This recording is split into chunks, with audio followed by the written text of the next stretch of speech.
8 de mayo de 1945. El Tercer Reich acaba de capitular. En las ruinas de Berlín solo hay mujeres, viudas, huérfanas que lo han perdido todo. Aún así, son ellas las que retiran los escombros para reconstruir el país. Auténticas heroínas inmortalizadas en las grandes ciudades alemanas. Es una historia fabulosa de unas mujeres que restituyen el honor de Alemania con sus propias manos. Demasiado bella para ser cierta. Pocos años antes, esas mismas alemanas aclamaban a Adolf Hitler, su Führer. En 1939, de los 40 millones de mujeres del Reich, 12 millones eran miembros de alguna organización afiliada al partido nazi. Izquierda, derecha, izquierda, derecha. Siguiendo la música. Y nosotras respondíamos, ¡Heil Hitler! Así empezábamos el día. Ningún otro régimen ha sabido movilizar a las mujeres a tan gran escala. Las madres nacionalsocialistas garantizaban la descendencia aria y proporcionaban soldados para el frente. El régimen formó a más de 600.000 enfermeras nazis. 500.000 auxiliares se incorporaron a los servicios de la Wehrmacht. 500.000 mujeres sirvieron en los territorios ocupados del este. Cifras que revelan hasta qué punto el régimen de Hitler dependía de la contribución del llamado sexo débil para su empresa asesina. Las mujeres recibían órdenes y obedecían. Eran el engranaje del sistema. Ellas hicieron vivir el régimen, hicieron vivir esta ideología. También participaron en lo peor. Fueron guardianas en campos de concentración, convirtiéndose en culpables de tortura y asesinato. ¡Qué horror! Esas mujeres se habían convertido en verdugos. Eran verdugos. Quizá hubiese alguna psicópata, pero la mayoría eran mujeres corrientes. Espectadoras de los crímenes nazis, cómplices o asesinas. ¿Quiénes eran las mujeres del Tercer Reich? ¿Cómo se convirtieron en partes esenciales del régimen? ¿Cuál es el alcance de sus crímenes? Esta es la verdadera historia de las mujeres alemanas del Tercer Reich.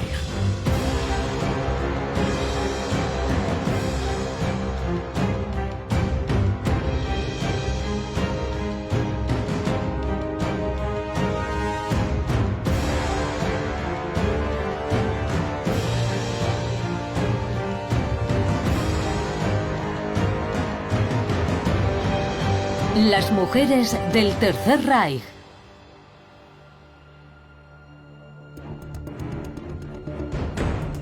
Noviembre de 1918. El imperio alemán se había desplomado. El mundo antiguo se desvanecía. Se iniciaba un periodo de cambios e incertidumbre para la población.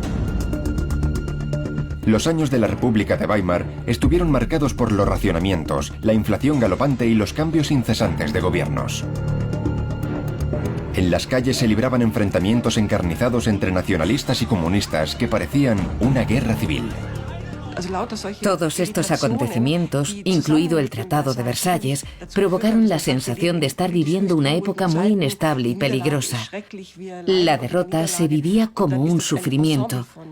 La población pensaba que la situación solo podía empeorar y que hacía falta un cambio con urgencia. Aterrorizadas ante el caos, las mujeres alemanas habían perdido la confianza en la democracia y en sus políticos. Frustradas por la pobreza, con los maridos en paro, muchas de ellas reclamaban un cambio. Después de obtener el derecho al voto en 1919, las mujeres empezaron a interesarse por la política y a acudir a los mítines. En especial a los de un partido nacionalista que atraía a multitudes a las cervecerías de Múnich.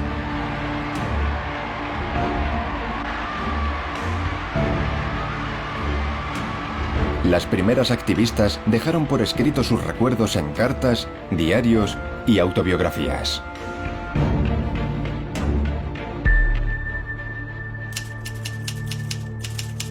He escuchado por primera vez a un orador llamado Adolf Hitler. He vuelto a casa embelesada por sus ideas, su lenguaje poderoso, el brillo fanático de sus ojos. Por fin he visto una solución a la pobreza del pueblo alemán. En mi fuero interno le doy gracias a Dios por haberme dado al Führer. Las mujeres estuvieron presentes y participaron desde el comienzo en la creación del partido nazi. Las mujeres que participaron desde los años 20 habían vivido la Primera Guerra Mundial, después la derrota y la miseria. Esta generación apoyó el proyecto nazi desde el principio. Podríamos decir que lo creó. En 1926 vio la luz la primera unión de mujeres nacionalsocialistas. Amas de casa, estudiantes o trabajadoras, mujeres de todas las clases sociales se implicaron activamente en las filas del joven partido. En la campaña electoral de 1932 redoblaron esfuerzos para llevar a Adolf Hitler al poder. Imprimieron octavillas, confeccionaron banderas con la cruz gamada, repartieron bebidas y alimentos entre los asistentes a los mítines. Incluso pusieron en riesgo sus vidas en alguna ocasión.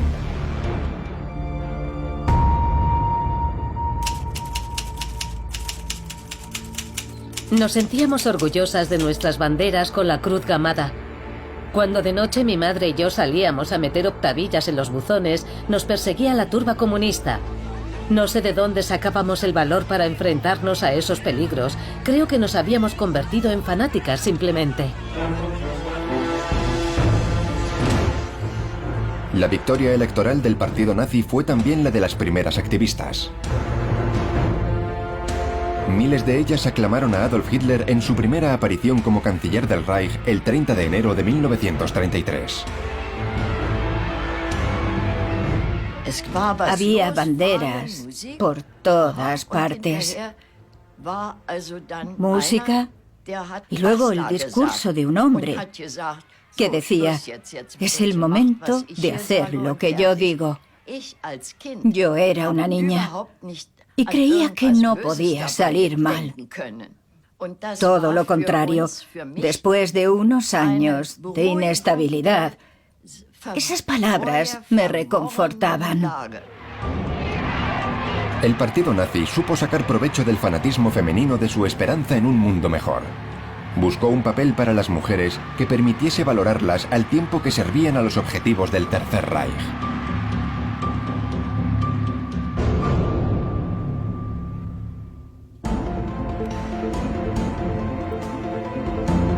Pese a sus ademanes caballerosos, Adolf Hitler tenía una opinión muy clara sobre la mujer y su papel en la sociedad.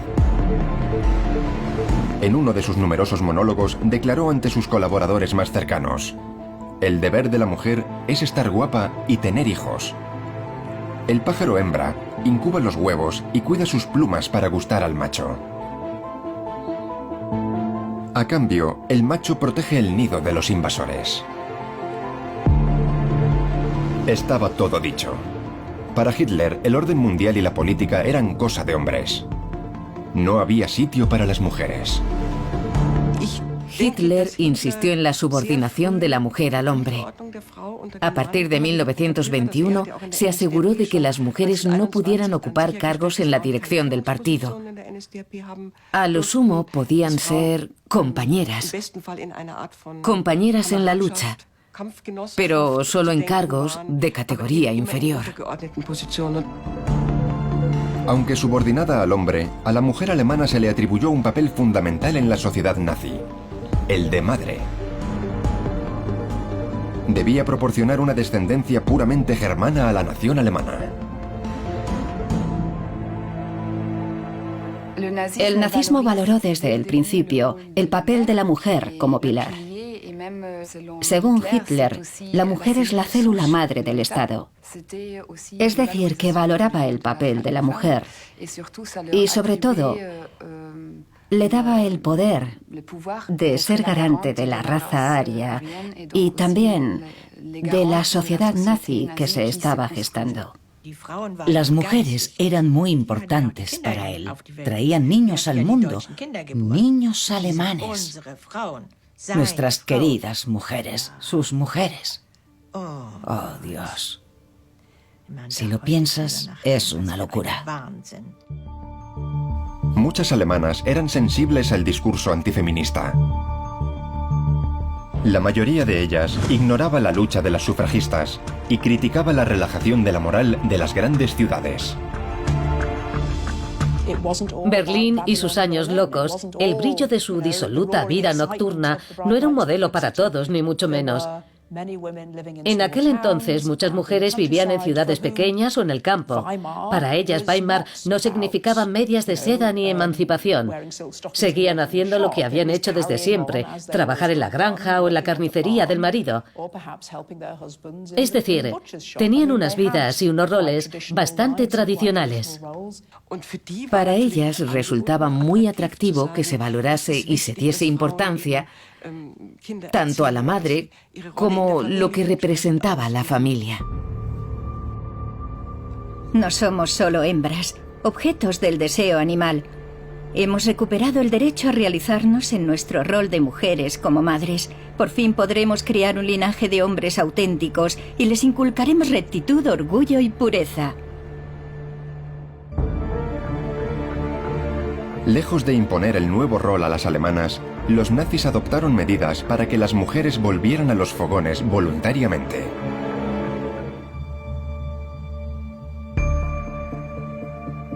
A partir de 1933, el régimen ofreció un préstamo marital en forma de cheques regalo a las parejas jóvenes que quisieran crear una familia. Podía llegar a 1000 marcos imperiales, es decir, el salario anual de un trabajador. El régimen quería niños, pero no cualquier niño. La primera condición era que la pareja se sometiese a un exhaustivo reconocimiento médico. El reconocimiento médico determinaba si la pareja estaba sana o no según los criterios nazis. Es decir, no padecer ninguna enfermedad hereditaria, ser fértiles, no padecer ninguna enfermedad de transmisión sexual. Solo querían madres sanas, que tuviesen hijos sanos.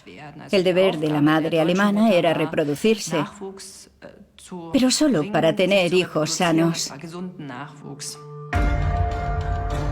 Por cada nacimiento, el reembolso del préstamo marital se reducía un 25%. La deuda de las familias se saldaba a partir del cuarto hijo, descendencia mínima exigida por el régimen para el mantenimiento de la supuesta raza alemana. Segunda condición para la obtención del préstamo. Las mujeres activas debían renunciar a su trabajo. Los empleos que dejaban libres eran ocupados por hombres. El resultado fue un espectacular descenso del paro. La economía alemana volvía a crecer. Recuerdo que me sentí aliviada al ver que volvía la tranquilidad después de años de caos. Todo volvía a estar en orden. Para nosotros, las banderas rojas, blancas y negras con la esvástica eran tan solo un detalle más. Hitler quería cuidar de las madres alemanas, indispensables para sus proyectos políticos. Le gustaba decir: madres, vuestras cunas son ejércitos durmiendo. Por eso, el Führer creó una distinción especial, la Cruz de Honor de la Madre Alemana. Una amiga de mi madre tuvo 5 hijos. Le concedieron la Cruz de Honor de la Madre. La llevaba con orgullo y todo el mundo la felicitaba. Hubo muchas madres como ella. Tuvieron muchos hijos para proporcionarles soldados a Hitler. De bronce por 4 hijos. De plata por 6 hijos.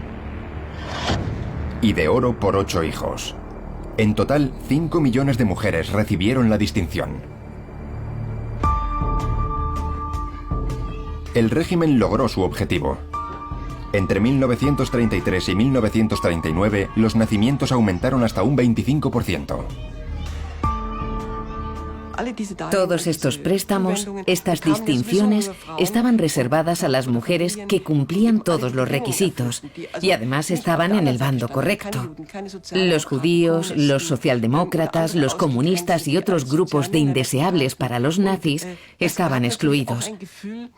Se sentían orgullosos de estar en el grupo correcto y no en el otro.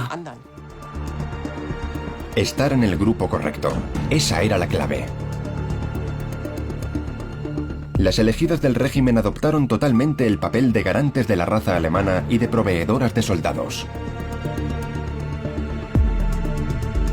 Pero las mujeres también tomaron parte activa en la política de nacimientos.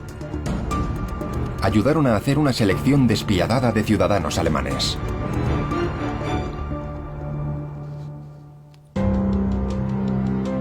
El régimen necesitaba controlar los nacimientos para poder poner en práctica su idea delirante de una nación pura.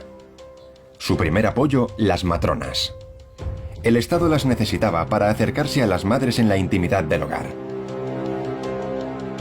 En una época en la que las mujeres no iban al hospital a dar a luz, sino que lo hacían en casa, las matronas se convirtieron en unas personas de confianza muy importantes.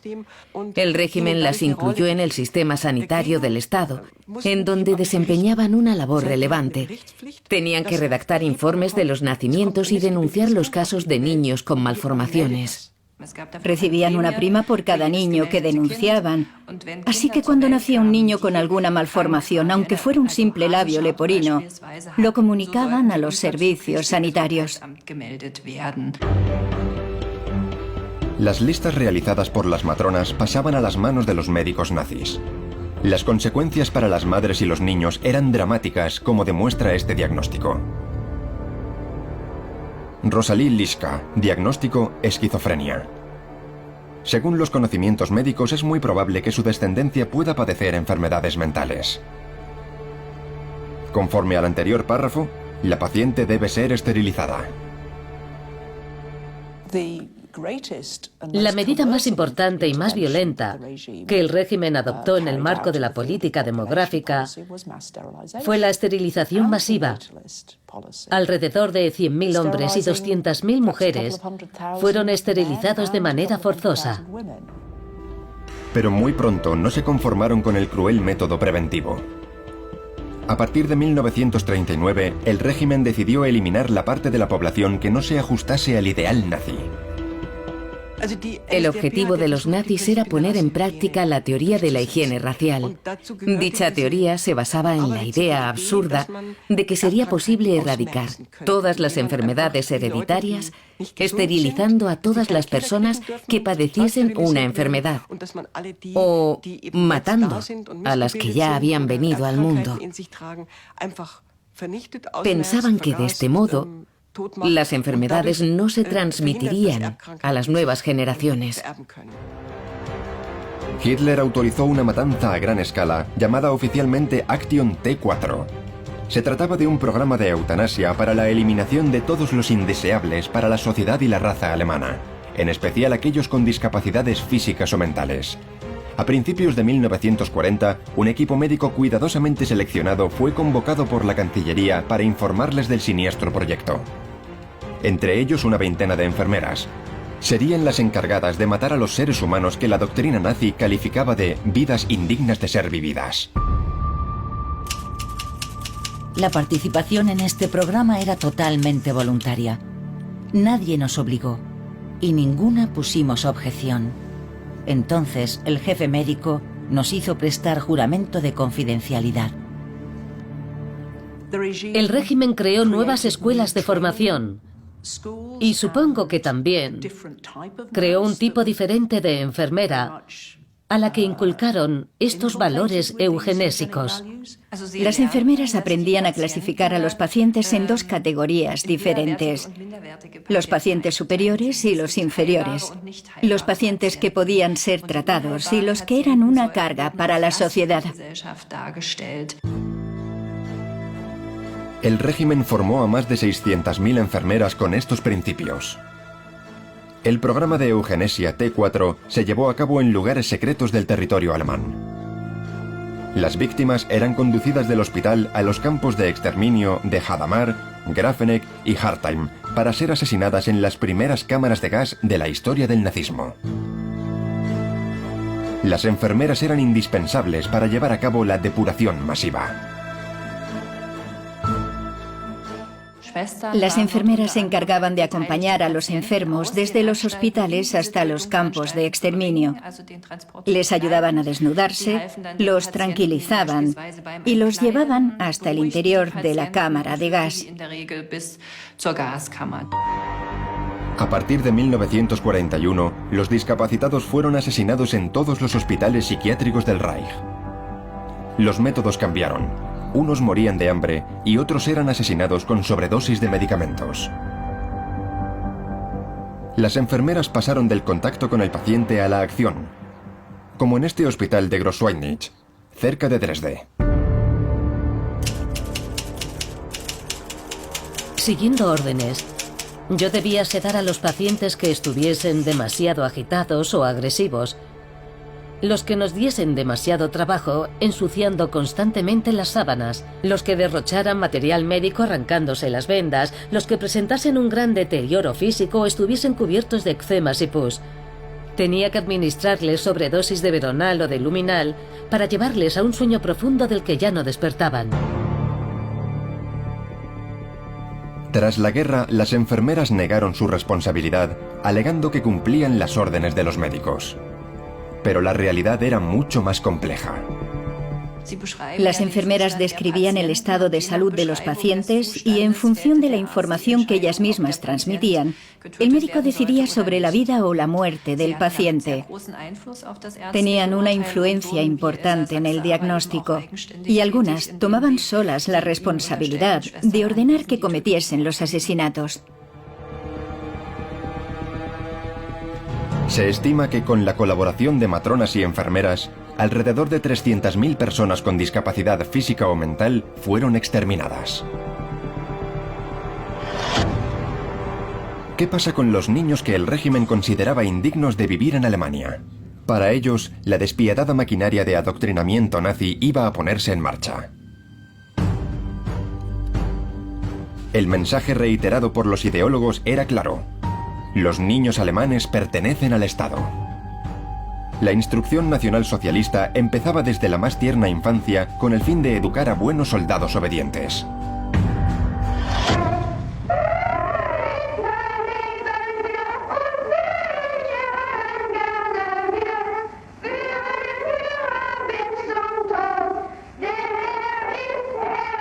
Teníamos el brazo en alto todo el día. En el colegio por la mañana el profesor nos saludaba y nosotras respondíamos ¡Heil Hitler! Así empezábamos el día.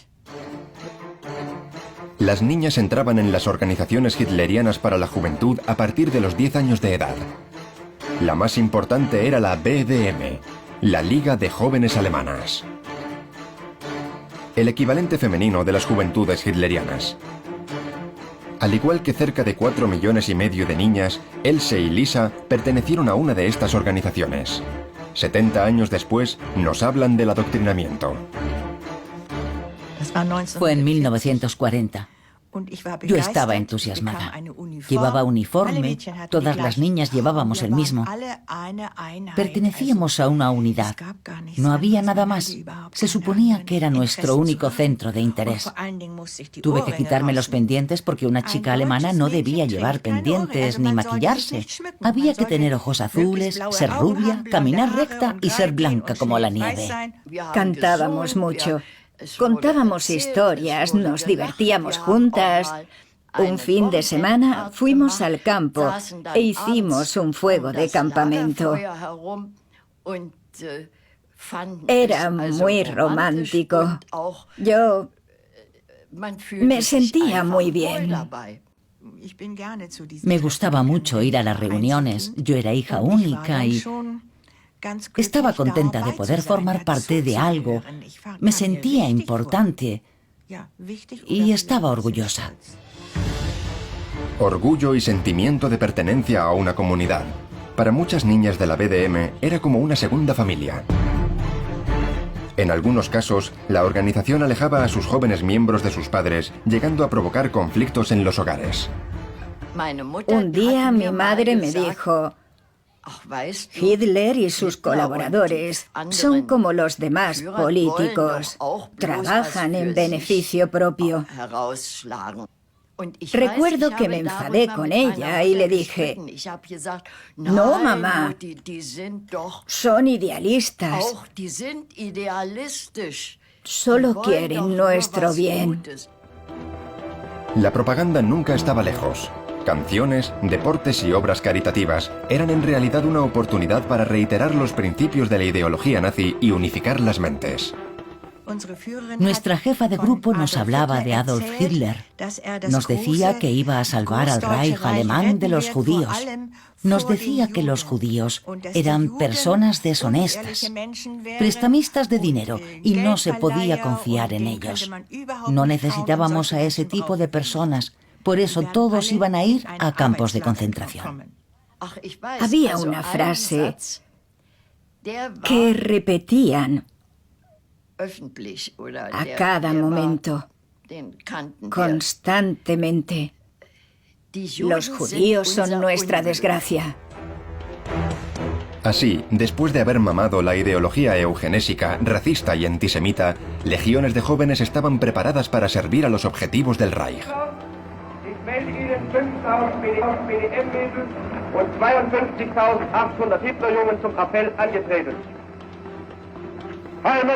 Hitler tenía grandes proyectos para ellas. Iban a ser las conquistadoras del Lebensraum, espacio vital que el Führer se disponía a conquistar en el este.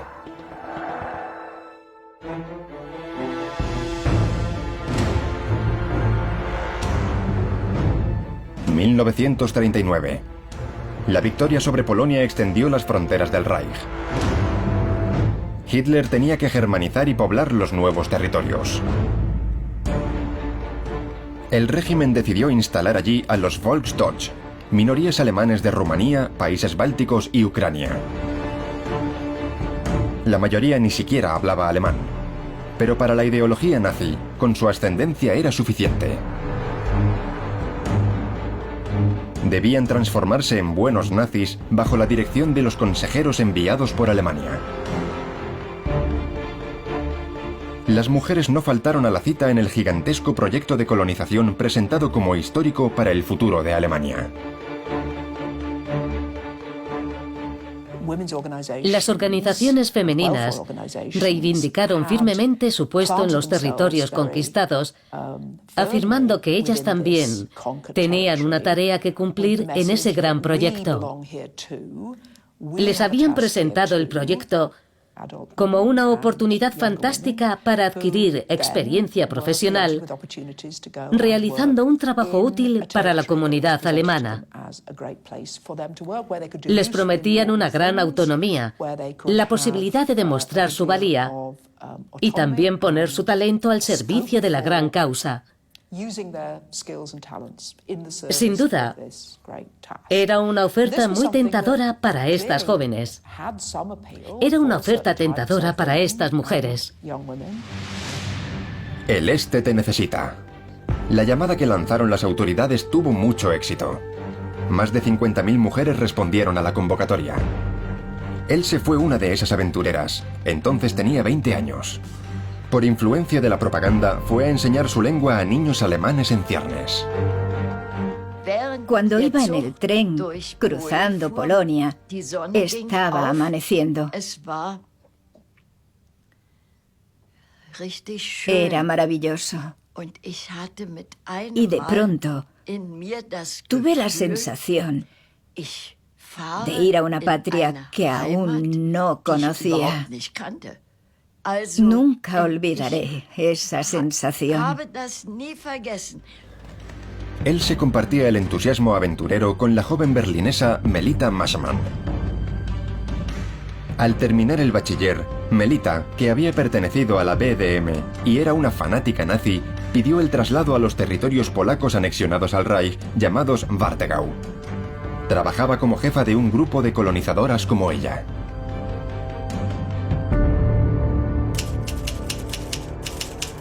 Me sentía feliz de trabajar en el Warthegau.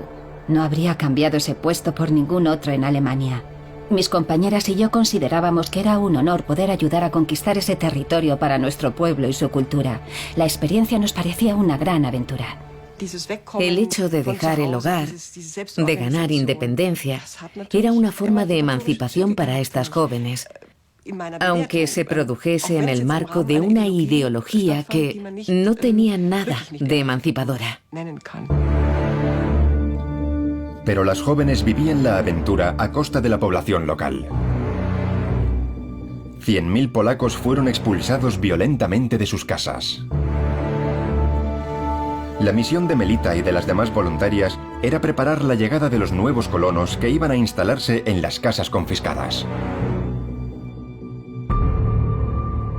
La mayoría de las casas estaban sucias, confirmando nuestro sentimiento de superioridad. Era el famoso desorden polaco. Creíamos que ya era hora de que los campesinos alemanes limpios y ordenados ocupasen estos terrenos.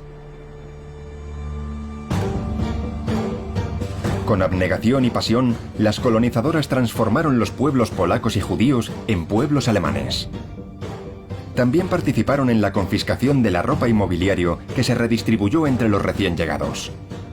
La población local, impotente, tuvo que ponerse al servicio de las nuevas dueñas y señoras.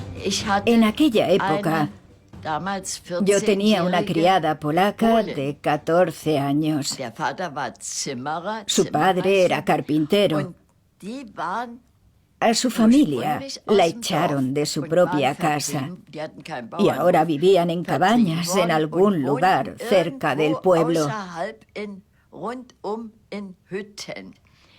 Yo sabía que estaba mal, pero así eran las cosas. No se podía cuestionar nada. Al leer los folletos de la propaganda, te das cuenta de que el régimen sabía que las jóvenes podrían sentir piedad hacia la población local.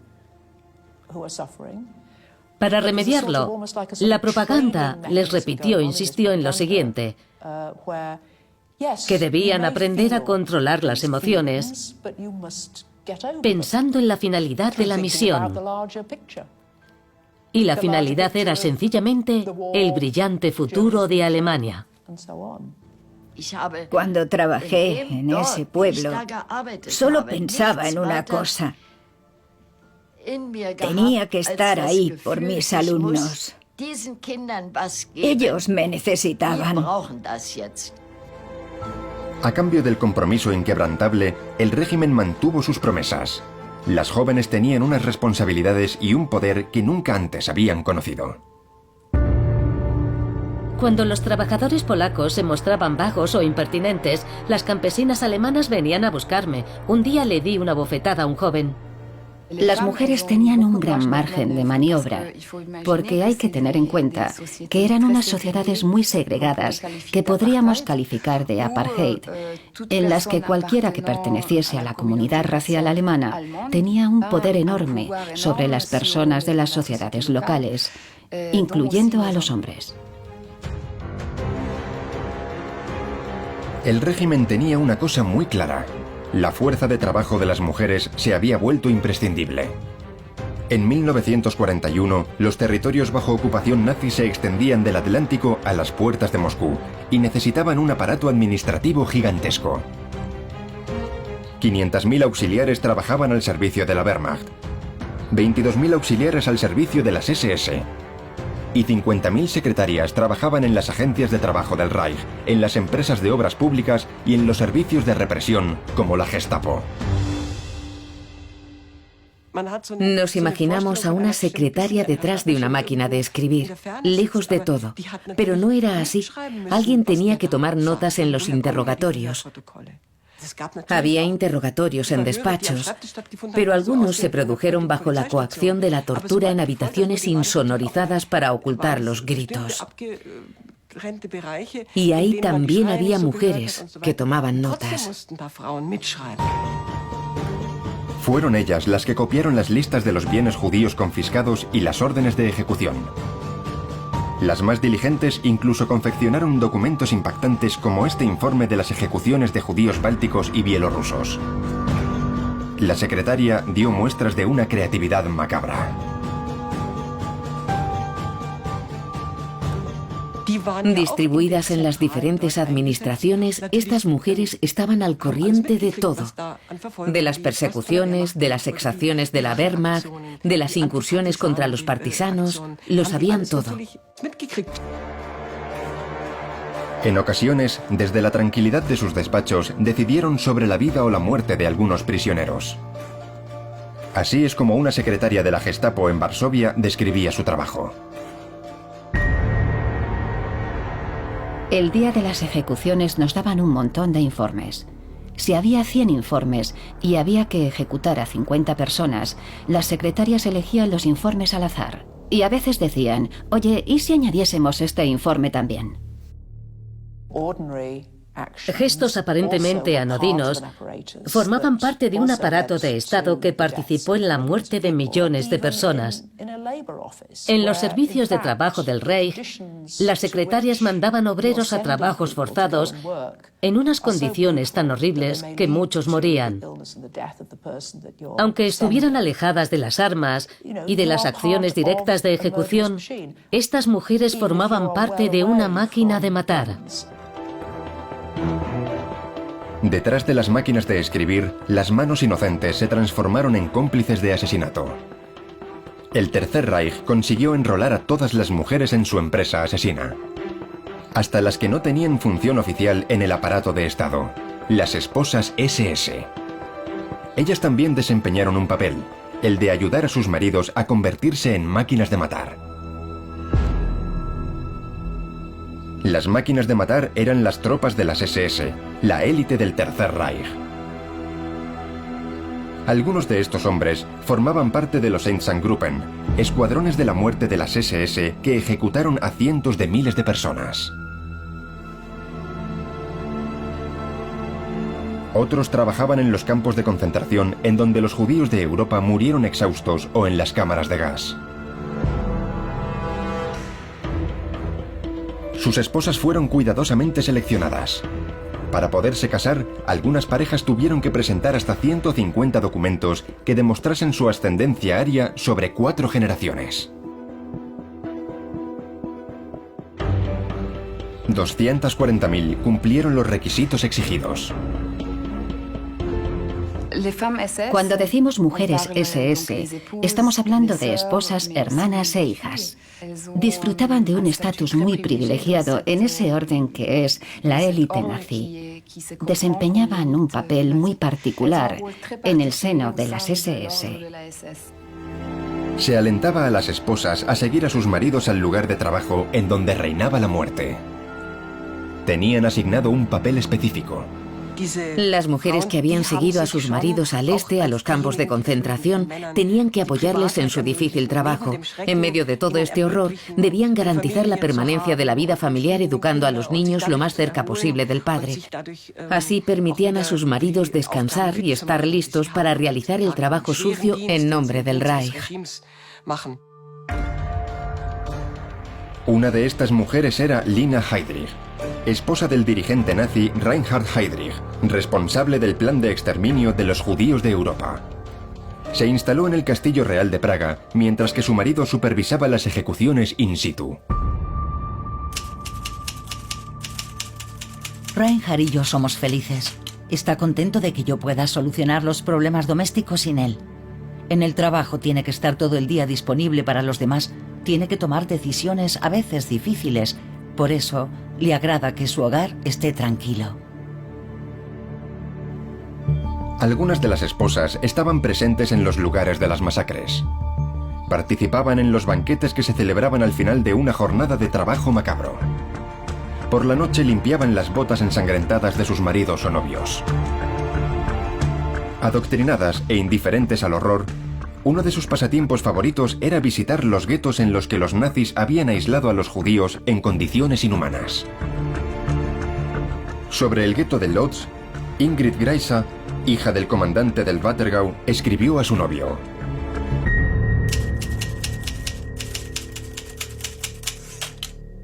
Es genial. Una parte de la ciudad está cerrada, rodeada de alambradas. Dentro está la chusma. Esa gente no hace más que vagar por las calles. Todos deben llevar 2 estrellas amarillas en la ropa, una delante y otra detrás. Se le ha ocurrido a papá. Lo llama con orgullo el cielo estrellado de Lodz. No podemos sentir lástima por esas personas. No sienten las cosas de la misma forma que nosotros. No tienen sentido de la humillación que soportan.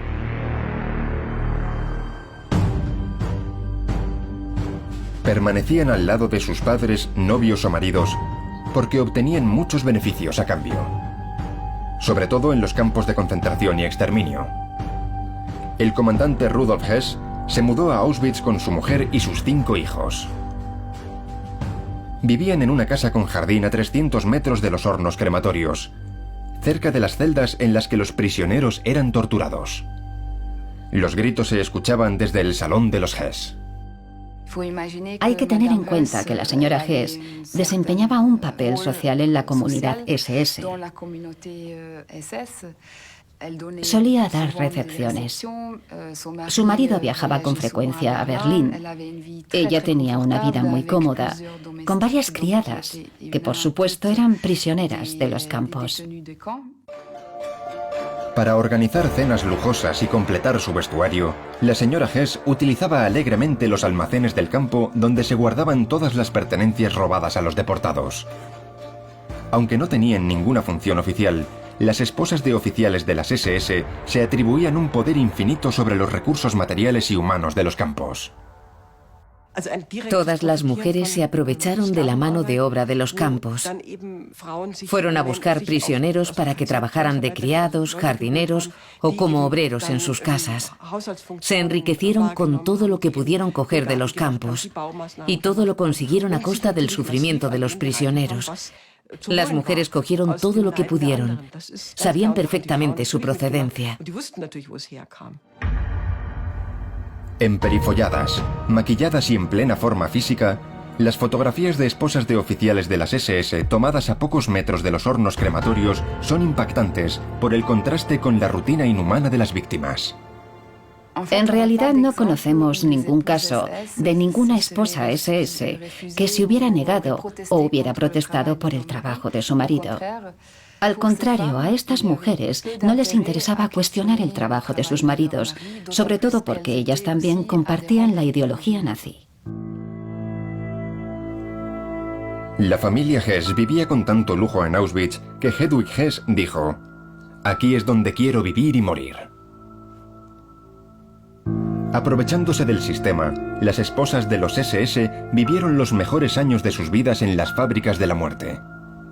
A cambio de privilegios, el régimen podía exigir mucho a sus mujeres. Y les pidió lo peor: ser guardianas de campos de concentración y de exterminio para contribuir directamente en la tortura y ejecución de millones de personas.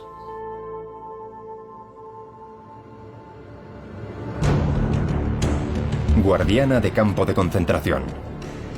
El oficio conoció una fuerte demanda a partir de 1943, cuando el régimen decidió transformar los campos de concentración en viveros de esclavos para la industria alemana.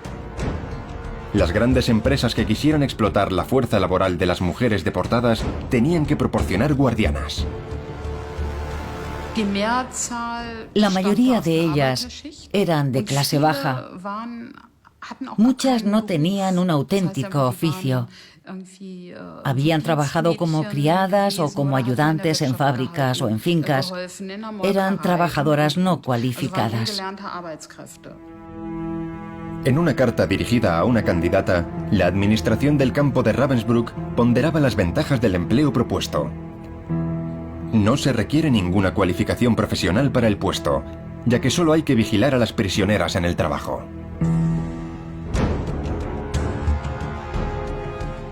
Un trabajo fácil, lejos de las cadenas de montaje, que ofrecía ventajas muy atractivas. Como por ejemplo, viviendas para el personal en las inmediaciones del campo de concentración.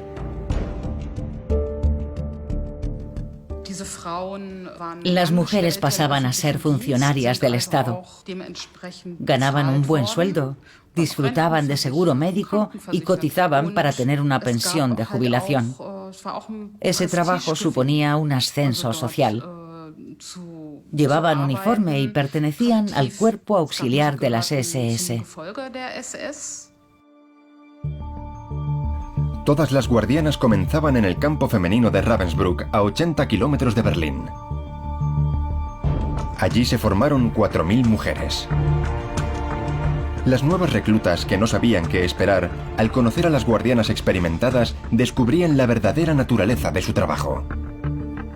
Ravensbrück era la escuela de la brutalidad. Nada más bajar de los vagones, oías que gritaban. Nos llamaban de todo. Como los soldados de las SS, Las mujeres llevaban lo que llamábamos gumi, una especie de fustas gordas con las que nos pegaban. Llevaban botas y a la primera de cambio te daban una patada. Todas vimos en el campo cómo las oficialas pateaban a mujeres en el suelo, algunas veces hasta matarlas. Esas mujeres se habían convertido en verdugos. Eran verdugos. Las guardianas podían dimitir en cualquier momento. Solo tenían que hacer una solicitud manifestando el deseo de abandonar el lugar. No se conoce ni un solo caso de mujer que hubiese tenido problemas por no querer ser guardiana de campo. La gran mayoría decidió quedarse para vigilar a las prisioneras asignadas a diferentes talleres textiles. Las prisioneras también trabajaban hasta la extenuación en obras de construcción. A veces, para acelerar el ritmo, las guardianas mostraban una crueldad extrema. Las mujeres no son tan diferentes de los hombres. Los hombres tardaban solo unos días en acostumbrarse a la violencia de su trabajo, y en el caso de las mujeres era parecido. Además, ellas se aliviaban diciéndose a sí mismas que todo era por una buena causa, para construir una nueva sociedad. Probablemente eso ayudaba para abstraerse de la realidad. También intervino un factor psicológico. De repente tenían poder sobre otros seres humanos, sobre mujeres que venían de otras clases sociales, que venían de Polonia, de Francia, de Italia. Ellas podían decidir su suerte. Eran las dueñas y señoras de nuestras vidas. Podían decidir si vivíamos o moríamos. No hay que olvidarlo. Y en el fondo, por una razón totalmente estúpida, ellas decidían que ibas a recibir golpes hasta la muerte. El poder que ejercían sobre las deportadas y su nuevo estatus social les permitía abstraerse del sufrimiento que infligían a miles de mujeres a diario. Las fotos que nos dejaron revelan dos cosas. Por una parte, el orgullo que sentían por su trabajo y su nuevo estatus social. Y por otra, esas fotos muestran un entorno idílico en el que llevaron una vida agradable. Esas mujeres nos enseñan que ser guardiana de campo era un trabajo como cualquier otro. En el reverso de una de esas fotografías puede leerse: para mis padres, para que tengan un recuerdo de mis años de servicio. Este es mi dócil y fiel Greif, vuestra Herta. Crueles y despiadadas, las guardianas contribuyeron al sufrimiento y a la muerte de millones de mujeres en los campos de concentración nazis. Igual que los hombres, son culpables de crímenes contra la humanidad. Sin embargo, después de la guerra, muy pocas de ellas respondieron de sus actos ante la justicia. 1945. Con la liberación de los campos, el mundo se enfrentó al horror del nazismo. Asimismo, descubrió que las mujeres también habían participado en los crímenes. Algunas guardianas de campos, cómplices más visibles del régimen, fueron juzgadas por tribunales aliados. Todas se declararon no culpables e intentaron minimizar su función. Considero que he sido una pequeña pieza del engranaje, sin voluntad propia, en el seno de una máquina. No era libre. He vivido como las prisioneras, coaccionada. Soy inocente. También dijeron que solo habían hecho su trabajo, vigilar a las prisioneras. Y si alguna vez habían recurrido a la violencia cuando las prisioneras se habían portado mal, había estado justificado. Pero la mayoría de ellas negaron cualquier violencia. Cuando se enfrentaron a sus actos, dijeron que estaban abrumadas, que estaban psicológicamente agotadas. En los primeros juicios que se realizaron después de la guerra, Algunas mujeres fueron condenadas a morir en la horca, igual que los hombres. La justicia de los aliados se ocupó también de las enfermeras enroladas en el programa de eutanasia, como Elsa Sasche, de Großweinich. Condenada a 15 años de prisión, trató de justificar sus actos. Confieso haber sentido remordimientos al administrar sobredosis de medicamentos a esa pobre gente. Pero por compasión hacia ellos, olvidé mis sentimientos. Además, cumplía órdenes del ministerio. La responsabilidad debería recaer sobre ellos. Pero los juicios contra mujeres, aunque muy mediáticos en su momento, fueron la excepción a la regla. La mayoría de las guardianas y de las enfermeras escaparon a la justicia y al juicio de la historia. A la mayoría de las guardianas no les costó nada desaparecer. La imagen de la mujer tranquila por naturaleza impidió ver que habían sido muchas. Durante mucho tiempo no se supo cuántas. Después de la guerra, no les resultó difícil cambiar de apellido casándose y así desaparecer en la nueva sociedad alemana. La justicia ignoró por completo a algunas cómplices del régimen, como las secretarias y las esposas de los miembros de las SS. Las que fueron llamadas ante los tribunales fueron únicamente en calidad de testigos contra sus superiores y sus maridos. Los jueces partían del principio de que por el simple hecho de ser mujeres no podían asumir responsabilidades. Eso permitía absolverlas por adelantado. Por supuesto, supieron jugar sus cartas. Fue una manera de escapar de la justicia. Las que fueran fanáticas del Tercer Reich consiguieron desaparecer entre la población después de 1945. Las cruces y las fotos comprometedoras desaparecieron en los graneros y en la basura. En ausencia de los hombres, muertos en combate o hechos prisioneros de guerra, ellas eran el futuro de Alemania. Las mujeres alemanas consiguieron escribir su propia leyenda, borrando cualquier sospecha de responsabilidad en los crímenes del Tercer Reich. A Sophie Scholl, Lina Hagen, Irene Haran y todas las mujeres alemanas que no cedieron al nazismo.